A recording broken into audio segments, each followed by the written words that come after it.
A healthy human mind is the most extraordinary piece of computational hardware in the known universe. Without special effort, a 3-year-old can naturally decode the tense and gender rules of an entirely new language.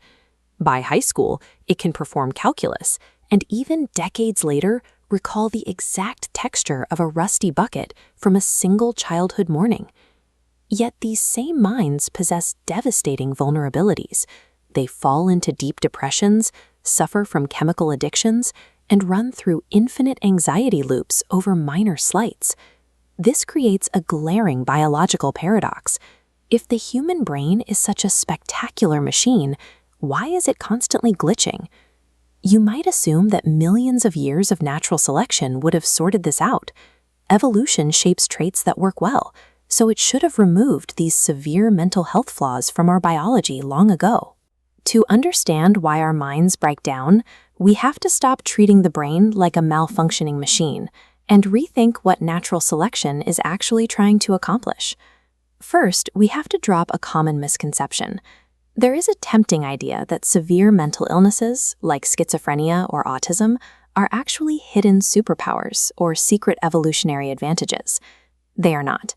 These conditions persist because natural selection does not care about your individual health, your happiness, or how long you live. Its sole objective is to maximize the number of genes you pass to the next generation. We see the proof of this genetic priority in mortality data. From birth to age 10, boys and girls die at similar rates.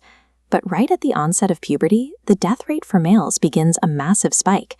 This happens because evolution redirects male resources. It prioritizes the high-risk behaviors needed for reproductive competition over long-term tissue repair and safety. For the genes, a shorter life filled with offspring is a win, even if it's a disaster for the individual. Because biological fitness is strictly about reproduction, our brains and bodies are built on a series of harsh compromises. These leave us vulnerable in 3 specific ways. The first vulnerability is a matter of pace. Human evolution moves at a crawl, leaving us stranded in a modern world we are no longer adapted for. Biologists call this mismatch. For hundreds of thousands of years on the sparse African savanna, sugar, salt, and fat were incredibly rare and vital for survival. Those who craved them survived long enough to reproduce. Today, we have created an environment of manufactured abundance. Our ancient survival drives haven't changed, but they are now being hijacked by constant access to sugar and concentrated drugs, resulting in global epidemics of obesity and addiction. Our biological lag extends to the microscopic level. A human generation takes 25 years to turn over. A generation for bacteria takes a few hours. Pathogens weaponize this speed against us. Streptococci bacteria have evolved to disguise themselves as human cells, tricking our immune systems into attacking our own organs, a process that can lead to heart damage or even obsessive-compulsive disorder. Because of these massive speed disparities, our bodies and minds are perpetually fighting yesterday's wars in today's environments. The second category of vulnerability is physical constraint. Evolution is bound by path dependence. It cannot start from scratch to fix a fundamental design flaw. Consider the vertebrate eye. Nerves run across the retina's front, punching a hole to reach the brain, creating a permanent blind spot. Evolution can't fix this by routing wiring behind. That transition would leave the species blind for generations. These constraints force the body into strict trade-offs. Improving one trait almost always weakens another. This applies directly to mental health. A highly sensitive stress response keeps an organism alive in the wild by detecting every possible threat. But the unavoidable cost of that protection is a lifelong vulnerability to chronic anxiety. Every survival advantage demands a toll.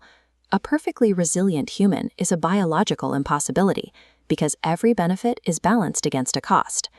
The final vulnerability is a problem of perspective. We often mistake our body's evolutionary defense systems for the diseases themselves. Feelings we hate, like severe pain, fever, coughing fits, and acute anxiety, are actually protective responses. They are triggered to warn us of incoming damage or to expel a threat. These biological alarms misfire constantly. This is the smoke detector principle. Natural selection makes our defenses hypersensitive because the cost of a false alarm is low, but the cost of ignoring a real threat is death.